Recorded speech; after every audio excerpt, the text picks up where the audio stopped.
허락하신 하나님의 말씀은 골로새서 4장 1절로 6절까지 말씀입니다. 상전들아, 의와 공평을 종들에게 베풀지니 너희에게도 하늘에 상전이 계심을 알지어다. 기도를 계속하고 기도에 감사함으로 깨어있으라. 또한 우리를 위하여 기도하되 하나님이 전도할 문을 우리에게 열어주사 그리스도의 비밀을 말하게 하시기를 구하라. 내가 이 일 때문에 매임을 당하였노라. 그리하면 내가 마땅히 할 말로써 이 비밀을 나타내리라. 외인에게 대해서는 지혜로 행하여 세월을 아끼라. 너희 말을 항상 은혜 가운데서 소금으로 맛을 냄과 같이 하라. 그리하면 각 사람에게 마땅히 대답할 것을 알리라. 우리는 사람의 눈을 속일 수 있을지 몰라도 하나님의 눈을 속일 순 없습니다. 하나님께서는 사람을 외모로 취하시지 않는다는 것은 세상에서는 부와 권력이 있는 사람들이 불의를 행하고도 법망을 빠져나갈 수 있을지 몰라도 하나님께서는 그 사람의 지위고와 신부기천에 상관없이 반드시 불의에 대해서 응당한 대가를 지불하신다는 말씀입니다.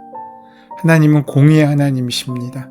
우리가 얼마나 높은 자리에 올랐는지, 우리의 외형이 얼마나 화려한지를 따라 우리를 판단하시는 것이 아니라 우리에게 허락하신 하나님의 이름에 합당한 삶을 살아야 함을 말씀해 주고 있는 것입니다. 어제 나누었던 3장 하반부부터 오늘 본문 4장의 1절까지 해서 바울 사도는 주님 안에서 새롭게 된 사람인 성도가 인간관계에서 어떻게 상대를 대해야 할지를 가르쳐주고 있습니다. 아내와 남편, 자식과 부모, 종과 상전의 세 가지 인간관계에 하나도 해당하지 않는 사람은 없을 것입니다. 중요한 것은 어떠한 위치에 있든지 주님 안에서 상대를 대하고 우리에게 맡겨주신 사명에 합당한 삶을 살아가야 하는 것입니다. 오늘 본문 4장 1절은 거기에 이어지는 종에 대한 상전의 자세입니다. 1절 말씀은 상전들아 의와 공평을 종들에게 베풀지니 너희에게도 하늘에 상전이 계심을 알지어다 라고 말씀합니다. 이 말씀에서 의는 옳은 것을 뜻합니다. 상전들이 종들에게 의를 베풀라는 것은 함부로 사람을 판단하여 죄인으로 몰아세우지 않는 것입니다. 공평은 동등 혹은 공정이라는 뜻입니다. 공평을 베풀라는 것은 공정하게 대하라는 것으로서 부당하게 대우하거나 이유 없이 불이익을 주지 말라는 말씀입니다. 그러니까 하나님의 마음으로 종들을 대하라는 것입니다. 나보다 아랫사람이라고 하대하지 말고 그 모든 사람들이 하나님께서 맡겨주신 내가 관계를 맺고 하나님의 선한 뜻을 이루어야 할 귀한 사명의 자리임을 깨닫고 살아가라는 말씀입니다. 그러면서 바울 사도는 그 이유를 알려줍니다. 너희에게도 하늘에 상전이 계신다 라는 것입니다. 모든 권세를 주신 하나님께서 진정한 우리의 주인 되심을 알리는 말씀입니다. 그래서 사람에게 보이기 위해서가 아니라 하나님께서 기뻐하시는 뜻을 따라 자신에게 주어진 역할을 최선을 다해 살아야 함에 대해서 말씀해 주시는 것입니다. 그러면서 2절부터는 오늘 본문의 본론의 마지막 말씀을 전하고 있습니다. 바울은 골로새서 본론의 마지막 말씀으로 기도하라라고 권면합니다. 2절 말씀에 기도를 계속하고 기도에 감사함으로 깨어있으라 라고 말씀합니다. 이 짧은 구절에서 기도에 대해서 세 가지를 가르쳐주고 있습니다. 첫째로 기도는 계속하는 것이어야 합니다. 바울의 또 다른 옥중서신 에베소서를 보면 모든 기도와 간구를 하되 항상 성령 안에서 기도하라고 권하고 있습니다.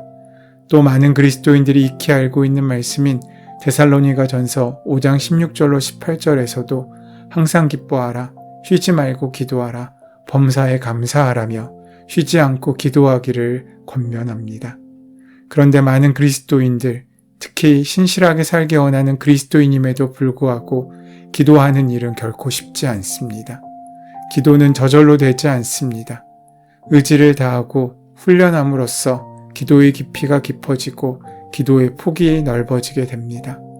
기도를 계속하고 해서 계속하다라는 문자적인 의미는 견디며 앞으로 가다라는 의미를 가지고 있습니다. 그냥 되는 대로 하는 것이 아니라 의지를 가지고 그것을 이루기 위해 최선을 다하여 날마다 기도에 힘쓰는 삶을 살 수 있어야 한다는 것입니다. 그리고 두 번째로 기도는 감사함으로 드리는 것이라고 말씀합니다. 우리의 신앙생활에서 하나님께 감사를 드린다는 것은 우리가 원하는 것을 받았다는 것만 의미하는 것이 아닙니다. 그것은 굉장히 일부분의 작은 측면입니다. 하나님께 감사를 드린다는 것은 지금 우리가 우리의 삶의 자리까지 오게 된 것이 하나님의 인도하심이고 지금의 내 삶의 자리를 하나님께서 아시고 계시며 내가 비록 원하지 않는 상황에 있을지라도 그 모든 것 가운데 하나님의 선한 뜻이 있음을 발견하고 믿음으로 그 모든 삶의 자리들, 사명들을 수용한다는 뜻을 가지고 있습니다. 그래서 하박국 선지자가 노래했던 것처럼 비록 무화과 나무가 무성하지 못하며 포도나무에 열매가 없으며 감람나무에 소출이 없으며 밭에 먹을 것이 없으며 우리의 양이 없으며 외양간에 소가 없을지라도 여호와로 말미암아 즐거워하며 하나님으로 말미암아 기뻐하리로다 라고 찬양할 수 있게 됩니다. 지금은 열매가 없고 소출이 없고 가축이 없는 상황은 결코 우리가 원했던 상황이 아닐 수 있습니다. 그럼에도 감사할 수 있다는 것은 그 상황을 하나님께서 아시고 계시며 인도하실 것을 믿기 때문에 그 모든 상황과 형편을 수용하고 받아들인다는 고백입니다. 우리가 하나님께 드리는 감사의 출발은 우리가 하나님의 자녀된 것과 더불어 지금 자신의 상황을 있는 그대로 수용하고 받아들이는 데서부터 시작됩니다. 그리고 세 번째로 깨어있으라고 합니다. 깨어있지 않고는 계속해서 기도를 드리는 것도 감사함으로 기도를 드리는 것도 불가능한 일입니다. 여기서 깨어있다라는 것은 잠을 자지 않는다라는 말과 같은 뜻이 아닙니다. 깨어있는 것은 영적인 긴장감을 잃지 않는 것입니다. 바른 신앙생활을 계속 이어가는 데 갖춰야 할 중요한 것들이 있는데 그것은 영적인 긴장감을 유지하며 사는 것입니다. 깨어있지 못함, 즉 영적인 긴장감이 풀어지게 되면 우리는 그저 주일 예배를 드리는 것만으로 만족하는 일주일에 단 하루, 주일에만 그리스도인인 삶을 살 수밖에 없습니다. 그렇다면 그것은 무늬만 신앙인이지 결코 참된 신앙인이라고 할 수 없습니다.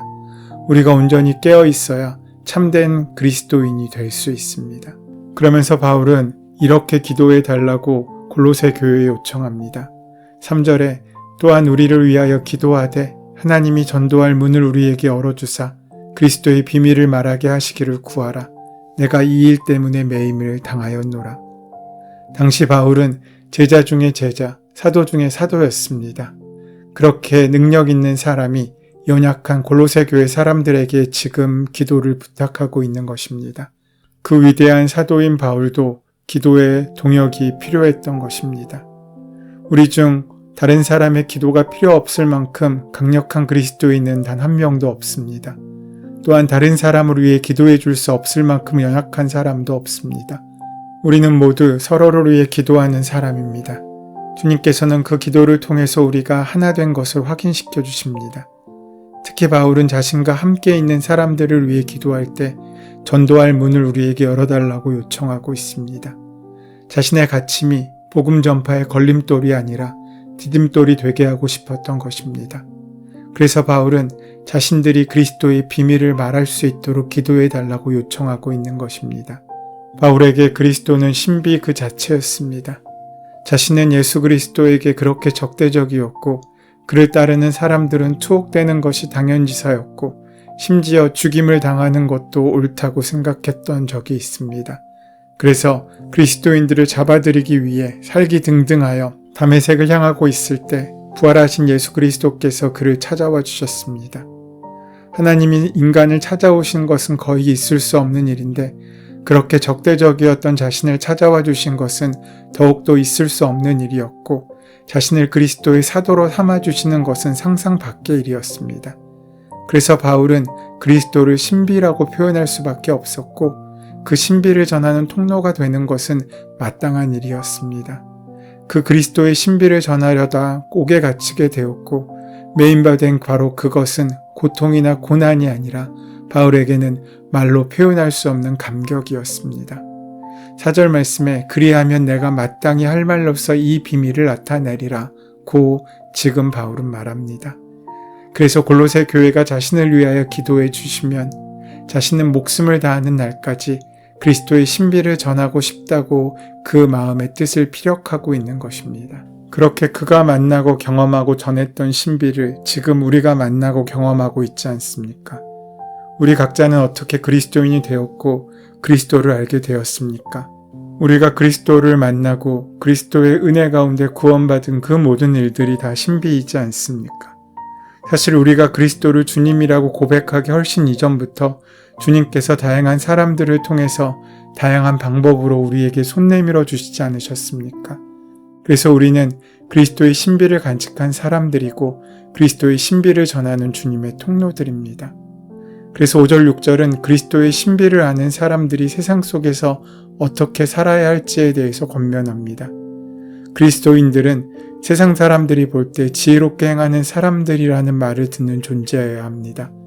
지혜롭게 행한다라는 것은 다양하게 표현할 수 있겠지만 대표적으로 감정의 지배를 받지 않고 욕망의 지배를 받지 않고 사는 것입니다. 그래서 5절 말씀에 외인에 대해서는 지혜로 행하여 세월을 아끼라 라고 말씀하고 있습니다. 이성이 아니라 감정의 지배를 받으며 바른 분별력 없이 살아가는 세상 사람을 본받지 말고 지혜로 행하여 우리에게 허락된 세월을 귀하게 살아가라고 말씀하고 있는 것입니다. 우리 모든 사람에게 세월은 동일하게 주어집니다. 믿는 사람이라고 1년이 366일일 수 없고 믿지 않는다고 하루를 제할 수도 없습니다. 우리는 모두 같은 시간 속에 살아갑니다. 중요한 것은 시간의 길이가 아니라 그 시간을 얼마나 의미 있고 가치 있게 사는지에 달려 있습니다.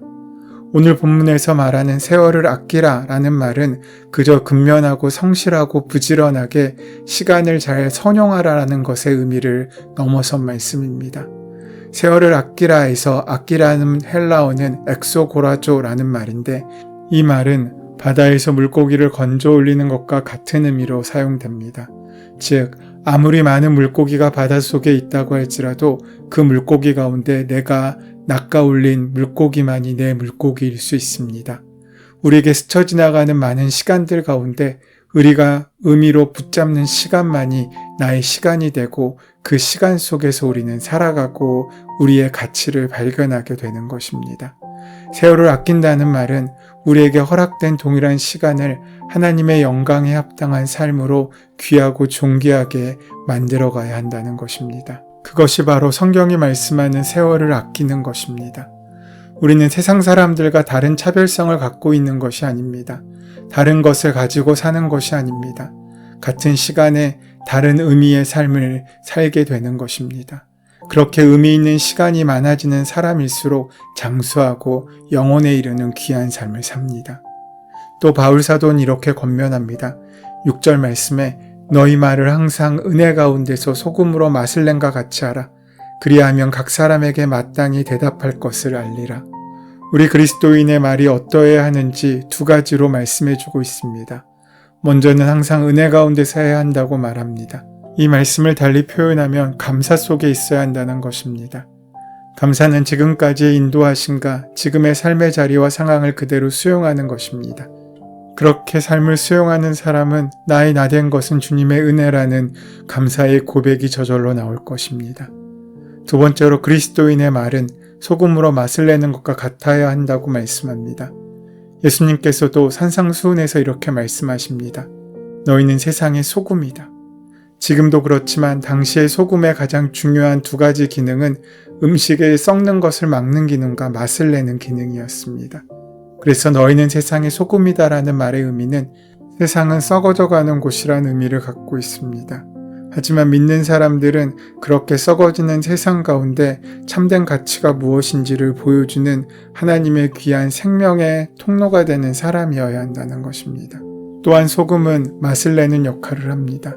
싱거운 음식에 소금이 쳐지면은 소금의 맛이 그 맛을 맛있게 만들어줍니다. 마찬가지로 기쁨 없는 세상 가운데 소금의 사람들은 참된 기쁨이 무엇인지 그 천국의 맛을 보여주는 사람이 된다는 것입니다.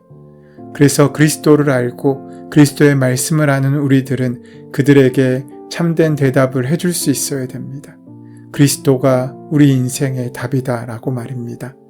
그런 삶을 살기 위해서 오늘도 영과 진리로 예배하는 삶을 살아가야 합니다. 그래서 세상에 소금된 사명을 성실히 감당하는 우리가 되기를 소원하고 축원합니다. 은혜의 주님, 우리에게 기도의 참된 의미를 알려주시니 감사합니다. 우리 모두가 세월을 아끼는 사람들이 되어서 세상 속에서 영원한 것, 참된 생명의 은혜를 경험할 수 있도록 인도하여 주시옵소서. 또한 우리의 말이 은혜와 감사의 말, 맛을 내는 소금의 말이 될 수 있도록 역사하여 주시옵소서. 예수님의 이름으로 기도드립니다. 아멘. 이제 오늘 이 아침 우리에게 허락하신 오늘 본문의 말씀이 오늘 나에게 주신 하나님의 음성으로 만나지기 위하여 본문의 말씀을 깊이 묵상하시고 함께 기도하는 시간 가지도록 하겠습니다. 함께 기도합니다.